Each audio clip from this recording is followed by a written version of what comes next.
বৃহস্পতিবার গভীর রাতে বারাবণী বিধানসভা কেন্দ্রের সালানপুর ব্লকের আচরা এলাকায় বিজেপি ও টিএমসির মধ্যে যে হিংসাত্মক সংঘর্ষ হয়েছিল তার রেশ আজ শুক্রবার সকালেও অনুভূত হয়েছে। বিজেপি কর্মীদের ওপর হামলার প্রতিবাদ জানিয়ে স্থানীয় বাসিন্দারা রাস্তায় টায়ার জ্বালিয়ে পথ অবরোধ করেন।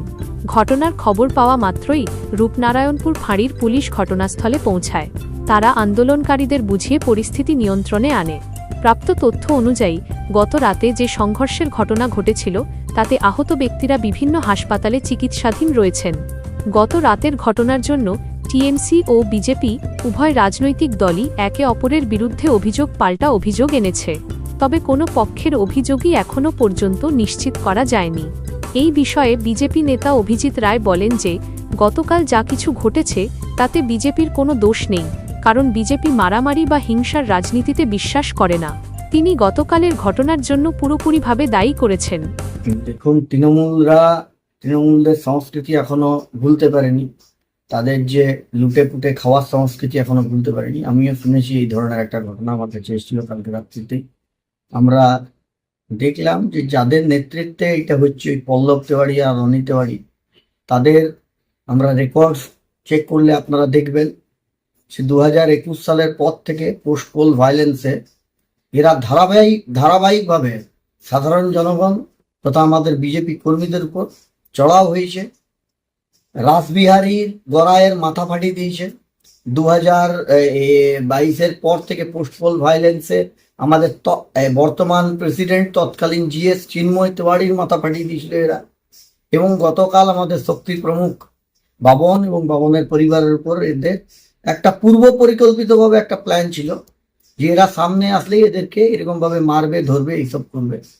এবং এই যে যতগুলো কথা বলেছি প্রত্যেকটার পাবলিক ডোমেনে আছে। চিন্ময় তেওয়ারির মাথা ফাটিয়েছিল এদেরই দলবল, রাসবিহারী গড়াইয়ের মাথা ফাটিয়েছিল এদেরই দলবল, এবং গতকালও মাথা ফাটিয়েছে এরা।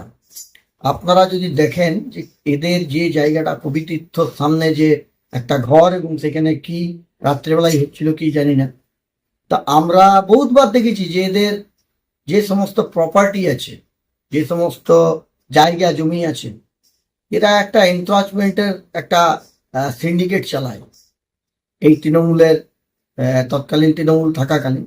এবং এদেরই পরিবারের কোনো কারুর বাবা পঞ্চায়েত সদস্য তৎকালীন তৃণমূলে, এদেরই কোনো কাকা দেখবেন উপপ্রধান, ঠিক আছে, এদেরই কোনো ভাগনা, হ্যাঁ, সেই তৃণমূলের পোর্টফোলিও হোল্ডার। এবং কমপ্লিটলি তৃণমূল চলে গেছে। সে একটা হিন্দিতে কাহাবত আছে যে রস্সি জল গই হ্যাঁ লেকিন আভি ভি ইয়ে উড়া নেই। তো তৃণমূল চলে গেছে, কিন্তু তৃণমূলের কালচারটাকে এরা ভুলতে পারছে না। এরা ভাবছে এখনো এরকম ভাবে সন্ত্রাস করে করে চালাবে। আমাদের ভারতীয় জনতা পার্টির উপর থেকে নির্দেশ আছে যে হাত যাতে না চালানো হয়, কোনো রকম তৃণমূলকে যাতে না হয়। এবং আপনারা দেখেছেন আমাদের সামান্য কোনো রকম সাধারণ প্রতিবাদও আমরা বারবার করে উপর নেতৃত্ব কিন্তু আমাদেরকে বলে দিয়েছি যাতে আমরা কোনো রকম এই যে পোস্ট পোল ভায়োলেন্স বা এগুলো আমাদের উপর যাতে না হয়।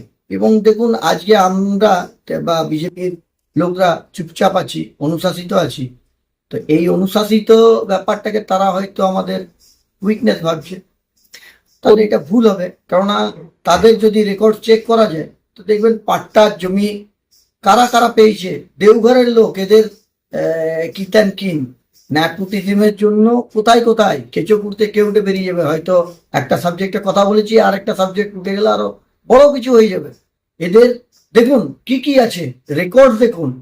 যে ঘরটাতে বই খাতা ঢুকাচ্ছিল সেই ঘরটারও আমি বলবো রেকর্ড একবার চেক করে দেখুন যে ওই ঘরটাতেও কি আছে।